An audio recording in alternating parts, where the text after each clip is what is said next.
ஸ்ரீ குருப்யோ நமः. வக்ரதுண்ட மகாகாய சூர்யகோடி சமப்பிரபா அவிக்னம் குருமே தேவா சர்வகாரியேஷு சர்வதா. இன்றைய தினம் பிறந்த நாள் கொண்டாடக்கூடிய பக்த கொடிகளுக்கு நோயற்ற வாழ்வும் குறைவற்ற செல்வமும் சித்திக்கட்டும். 17-11-2014 திங்கள்கிழமை ஸ்வஸ்தி ஸ்ரீ ஜய வருஷம் தட்சிணாயன புண்ணியகாலம் சரத்ருது விருச்சிக மாசம் கார்த்திகை மாதம் முதல் தேதி தசமி திங்கள்கிழமை பூர நட்சத்திரம். இன்றைய தினம் கார்த்திகை முதல் சோமவாரம். சிவபெருமானை தரிசிக்க வேண்டிய அருமையான தினம். சிவ சிவ சங்கரனே சோணாச்சல சிவனே உமையாக உடல் கொண்ட அண்ணாமலையானே.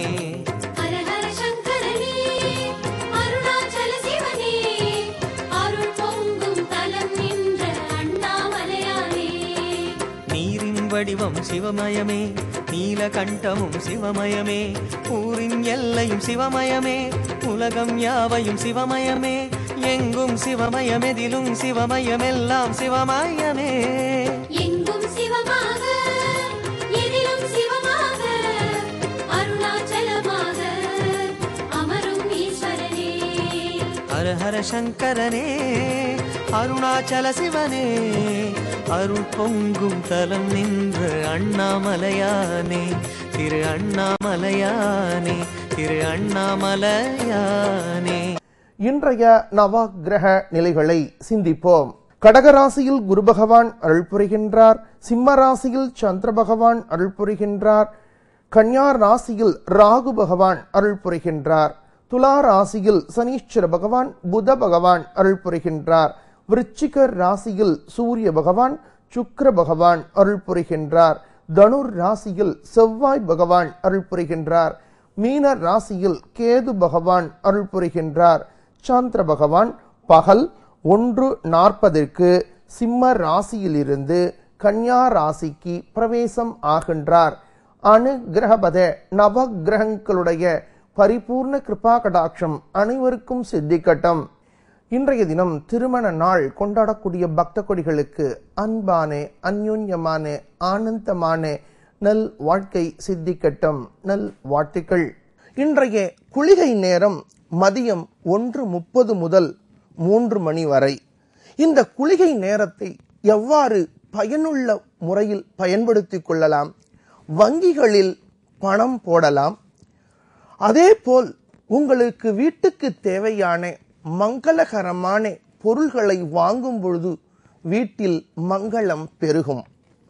இன்றைய ராகு காலம் காலை 7:30 முதல் 9 மணி வரை. இந்த ராகு காலத்தில் காலை நேரத்தில் வரக்கூடிய ராகு காலத்தில் விநாயகர் வழிபாடு செய்யும் பொழுது விநாயகப் பெருமானுடைய தனிப்பெரும் கருணை நமக்கு கிடைத்து கொண்டே இருக்கும். இன்றைய யமகண்ட நேரம் காலை 10:30 முதல் 12 மணி வரை. இந்த யமகண்ட நேரத்தை எவ்வாறு பயனுள்ள வகையில் சிந்திக்கலாம்? நாம் வீட்டில் செய்ய வேண்டிய விஷயங்களை பற்றி நாம் ஆழ்ந்து சிந்தித்து வீடுகளை சுத்தம் செய்வதற்கு இந்த நேரத்தை பயன்படுத்திக் கொள்ளலாமே. கார்த்திகை மாதத்தில் வரக்கூடிய விரத தினங்களை பற்றியும் வைபவ தினங்களை பற்றியும் சிந்திப்போம். 18-11-2014 செவ்வாய்க்கிழமை கிருஷ்ணபக்ஷ ஏகாதசி. 19-11-2014 புதன்கிழமை கிருஷ்ணபக்ஷ பிரதோஷம். 21-11-2014 வெள்ளிக்கிழமை போதாயன அமாவாசை. 22-11-2014 அமாவாசை. 23-11-2014 ஞாயிற்றுக்கிழமை சந்திர தரிசனம். சந்திர பகவானை தரிசிக்கும் பொழுது மனதில் இருக்கக்கூடிய சஞ்சலங்கள் எல்லாம் விலகும். 25-11-2014 செவ்வாய்க்கிழமை சுக்லபக்ஷ சதுர்த்தி. விநாயகப் பெருமானை வழிபடக்கூடிய அருமையான தினம். 27-11-2014 சுக்லபக்ஷ சஷ்டி. 28-11-2014 வெள்ளிக்கிழமை சிரவண விரதம். 29/11/2014 சனிக்கிழமை சுக்லபக்ஷ அஷ்டமி பைரவரை வழிபடக்கூடிய அருமையான தினம். 2/12/2014 செவ்வாய்க்கிழமை சுக்லபக்ஷ ஏகாதசி பெருமாளை வழிபடக்கூடிய அருமையான தினம். 5/12/2014 வெள்ளிக்கிழமை பௌர்ணமி கிரிவலம் செய்யக்கூடிய புண்ணிய தினம். 10/12/2014 புதன்கிழமை சங்கடஹர சதுர்த்தி விநாயகப் பெருமானுடைய பரிபூர்ண அனுகிரகத்தை பெறக்கூடிய அருமையான தினம். 14/12/2014 ஞாயிற்றுக்கிழமை கிருஷ்ணபக்ஷ அஷ்டமி ஸ்வர்ண ஆகர்ஷ்ண பைரவரை வழிபடக்கூடிய அருமையான தினம்.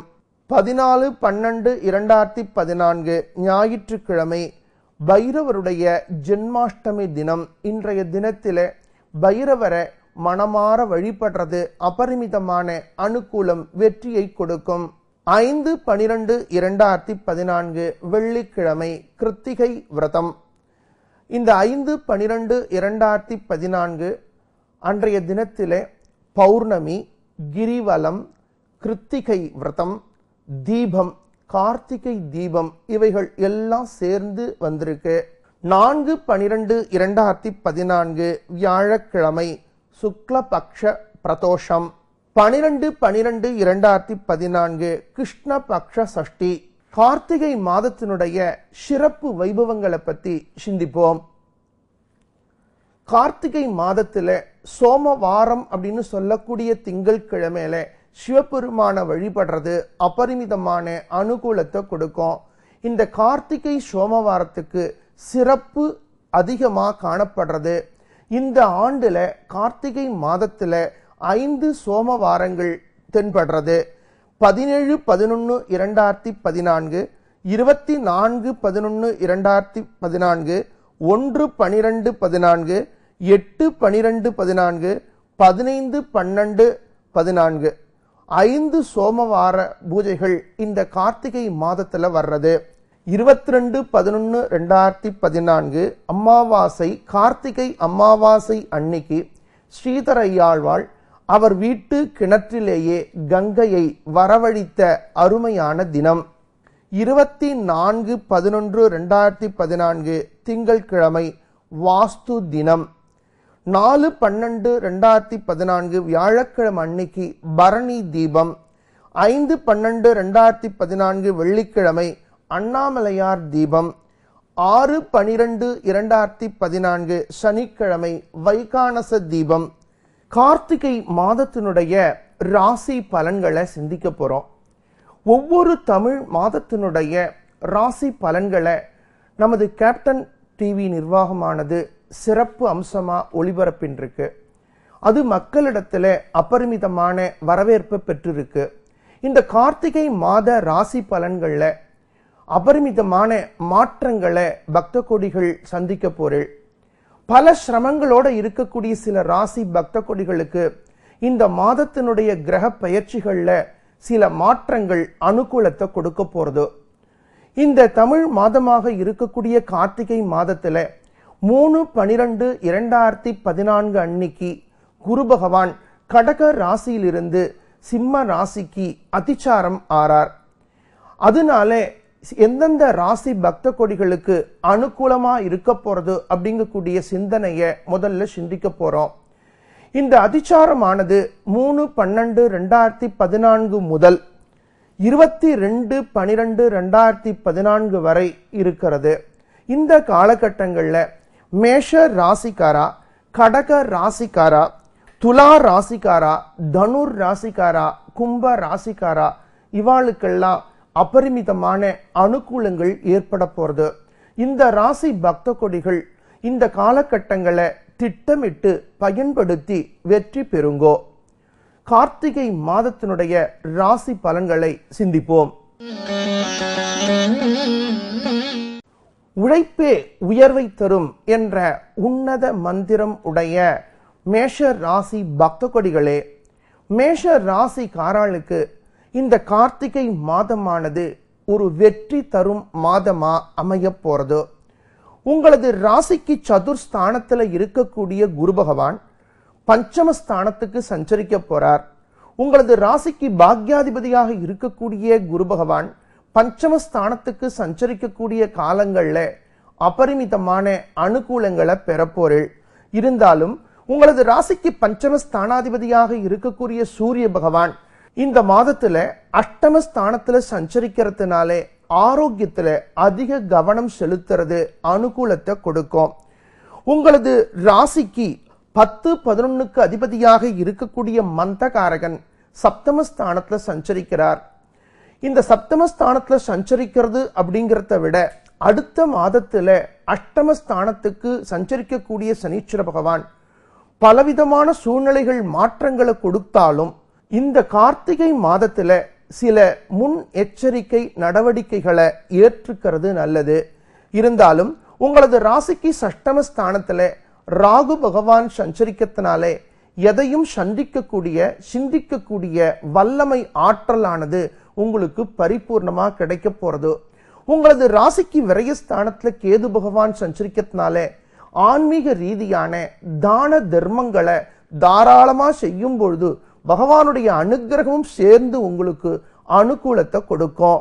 நல் வாழ்த்துக்கள்.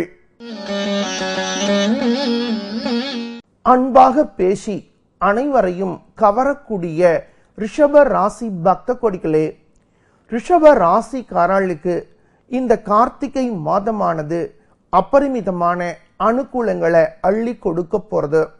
உங்களது ராசிக்கு சதுர்ஸ்தானாதிபதியாக இருக்கக்கூடிய சூரிய பகவான் சப்தமஸ்தானத்துல இந்த மாதம் முழுவதும் சஞ்சரிக்கிறார். அரசு சம்பந்தப்பட்ட அனுகூலங்கள் உங்களுக்கு வெற்றியை கொடுக்க போறது.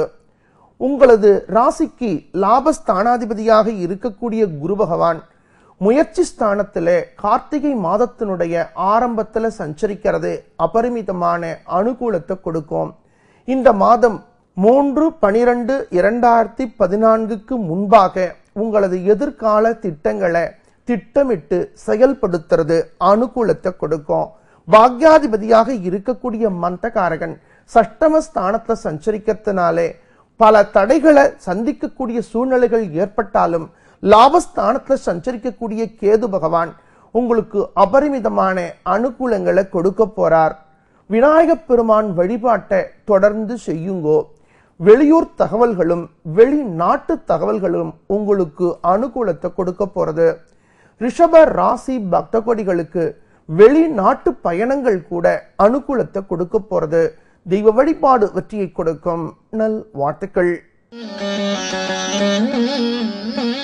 அனுபவமே அருமையான ஆசான் என்று எண்ணக்கூடிய மிதுன ராசி பக்த கொடிகளே, மிதுன ராசிக்காரர்களுக்கு இந்த கார்த்திகை மாதமானது அபரிமிதமான அனுகூலங்களை கொடுக்க போறது. உங்களது ஆரோக்கியத்திலே அபரிமிதமான முன்னேற்றங்கள் ஏற்பட போறது. மாணவ செல்வங்களுக்கு கல்வியிலே நல்ல முன்னேற்றங்கள் ஏற்பட போறது. உங்களது ராசிக்கு முயற்சி ஸ்தானாதிபதியாக இருக்கக்கூடிய சூரிய பகவான் உங்களது ராசிக்கு 6வது ஸ்தானத்திலே இந்த கார்த்திகை மாதம் முழுவதும் சஞ்சரிக்கிறதுனாலே நேற்று வரை இருந்த பகைகள் எல்லாம் நட்பாக மாறப்போறது. எதையும் சாதிக்கக்கூடிய வல்லமை ஆற்றலானது உங்களுக்கு கிடைக்க போறது. கார்த்திகை மாதத்தினுடைய முதல் பகுதியிலே சகோதர காரகன் சப்தமஸ்தானத்துல சஞ்சரிக்கிறதுனாலே சகோதர சகோதரிகளுடைய அன்பு ஆதரவு பரிபூர்ணமா கிடைக்க போறது. உங்களது ராசிக்கு சப்தமஸ்தானாதிபதியாக இருக்கக்கூடிய குரு பகவான் தனஸ்தானத்திலே கார்த்திகை முதல் பகுதியில சஞ்சரிக்கிறார்.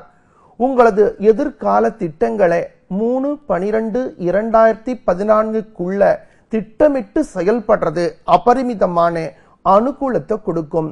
உங்களது ராசிக்கு சதுர்ஸ்தானத்துல ராகு பகவான் சஞ்சரிக்கிறதுனாலே வாத பிரதிவாதங்களை தவிர்க்கிறது நல்லது. தெய்வ வழிபாடு வெற்றியை கொடுக்கும். நல் வாழ்த்துக்கள். சிந்தனையும் செயலும் ஒன்றாக உடைய கடக ராசி பக்த கொடிகளே, கடக ராசிக்காரர்களுக்கு இந்த கார்த்திகை மாதமானது அனுகூலமான மாதமா அமைய போறது. உங்களது ராசிக்கு தனஸ்தானாதிபதியாக இருக்கக்கூடிய சூரிய பகவான் பஞ்சமஸ்தானத்துல சஞ்சரிக்கிறதுனாலே குழந்தைகளுடைய ஆரோக்கியத்துல அதிக கவனம் செலுத்துறது நல்லது. உங்களது ராசிக்கு பாக்யாதிபதியாக இருக்கக்கூடிய குரு பகவான் 3/12/2014 பிறகு தனஸ்தானத்துல சஞ்சரிக்கிறதுனாலே இந்த பிரவேசமானது கடக ராசிக்காரர்களுக்கு அபரிமிதமான அனுகூலத்தை கொடுக்க போறது. கடந்த சில மாதங்களா பல கசப்பான சூழ்நிலைகள்ல இருந்த உங்களுக்கு மகிழ்ச்சிகரமான ஆனந்தமான சூழ்நிலையை பகவான் உங்களுக்கு அனுகிரகம் பண்ண போறார். இருந்தாலும் உங்களது ராசிக்கு சப்தம அஷ்டம ஸ்தானாதிபதியாக இருக்கக்கூடிய மந்த காரகன் அர்த்தாஷ்டம ஸ்தானத்துல சஞ்சரிக்கிறதுனாலே தாயினுடைய ஆரோக்கியத்துல அதிக கவனம் செலுத்துங்கோ. உங்களது ராசிக்கு முயற்சி ஸ்தானத்துல ராகு பகவான் சஞ்சரிக்கிறதுனாலே செவ்வாய்க்கிழமையில ராகு பகவானையும் துர்க்கை அம்பிகையையும் வழிபடுறது உங்களுக்கு அபரிமிதமான அனுகூலத்தை கொடுக்கும். தெய்வ வழிபாடு வெற்றியை கொடுக்கும். நல் வாழ்த்துக்கள். சிறப்புமிக்க சிம்ம ராசி பக்த கொடிகளே, சிம்ம ராசிக்காரர்களுக்கு இந்த மாதமானது ஒரு தன்னம்பிக்கை மாதமா அமைய போறது. உங்களது ராசி நாதனாக இருக்கக்கூடிய சூரிய பகவான் இந்த கார்த்திகை மாதம் முழுவதும் உங்களது ராசிக்கு சதுர்ஸ்தானத்துல சஞ்சரிக்கிறார்.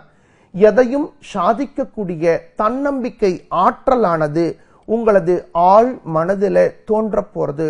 உங்களது ராசிக்கு முயற்சி ஸ்தானத்தில புத பகவான் கார்த்திகை மாதத்தினுடைய முதல் பகுதியில சஞ்சரிக்கிறதுனாலே தன்னம்பிக்கை, விடாமுயற்சி, அறிவாற்றல் பூர்வமான சிந்தனைகள் இவைகள் உங்களுக்கு வெற்றியை கொடுக்க போறது. இருந்தாலும் உங்களது ராசிக்கு விரயஸ்தானத்துல சஞ்சரிக்கக்கூடிய குரு பகவான் 3/12/2014 அதிச்சாரம் பெற்று உங்களது ராசிக்கே பிரவேசம் ஆரத்தினாலே கொஞ்சம் வேலை பலுக்களை சிந்திக்கக்கூடிய சூழ்நிலைகள் ஏற்படலாம். இருந்தாலும் முயற்சி ஸ்தானத்துல இருக்கக்கூடிய மந்தகாரகன் உங்களுக்கு அனுகூலங்களை கொடுக்க போறார். தன வாக்கு ஸ்தானத்துல ராகு பகவான் சஞ்சரிக்கிறதுனாலே பேசக்கூடிய வார்த்தைகளை யோஜனை பண்ணி பேசுங்கோ. தெய்வ வழிபாடு வெற்றியை கொடுக்கும். நல் வாழ்த்துக்கள். கனிவான உள்ளமும் உயர்வான எண்ணமும் உடைய கன்யா ராசி பக்த கொடிகளே, கன்யா ராசிக்காரர்களுக்கு இந்த கார்த்திகை மாதமானது ஒரு முயற்சி மாதமா அமைய போறது. உங்களது ராசிக்கு முயற்சி ஸ்தானத்துல பிதுர்காரகனாக இருக்கக்கூடிய சூரிய பகவான் சஞ்சரிக்கிறார். இந்த முயற்சி ஸ்தானத்துல சஞ்சரிக்கக்கூடிய சூரிய பகவான் உங்களது முயற்சியை முடுக்கி விட போறார். கார்த்திகை மாதத்தினுடைய முதல் பகுதியிலே உங்களது ராசி நாதனாக இருக்கக்கூடிய வித்யா காரகன் தன வாக்கு ஸ்தானத்துல சஞ்சரிக்கிறதுனாலே பேச்சை தொழிலாக உடையவர்களுக்கு பொருளாதார உயர்வுகள் ஏற்பட போறது. உங்களது ராசிக்கு சதுர் சப்தம ஸ்தானாதிபதியாக இருக்கக்கூடிய குரு பகவான் 3/12/2014 வரை லாபஸ்தானத்துல சஞ்சரிக்கிறதுனாலே உங்களது எதிர்கால திட்டங்களை இந்த 3/12/2014 திட்டமிட்டு செயல்படுங்கோ. உங்களது ராசிக்கு வாக்கு ஸ்தானத்துல மந்தகாரகன் சஞ்சரிக்கிறதுனாலே பேசக்கூடிய வார்த்தைகளை யோஜனை பண்ணி பேசுங்கோ. உங்களது ராசியிலேயே ராகு பகவான் சஞ்சரிக்கிறதுனாலே ஆரோக்கியத்துல அதிக கவனம் செலுத்துங்கோ. தெய்வ வழிபாடு வெற்றியை கொடுக்கும். நல் வாழ்த்துக்கள். நேர்மைக்கே நேர்மையாக திகழக்கூடிய துலா ராசி பக்த கொடிகளே, துலா ராசிக்காரர்களுக்கு இந்த கார்த்திகை மாதமானது ஒரு வெற்றி மாதமா அமைய போறது. உங்களது ராசிக்கு லாபஸ்தானாதிபதியாக இருக்கக்கூடிய சூரிய பகவான் தனஸ்தானத்துல சஞ்சரிக்கிறதுனாலே திடீர் பொருள் வரவுகள் உங்களை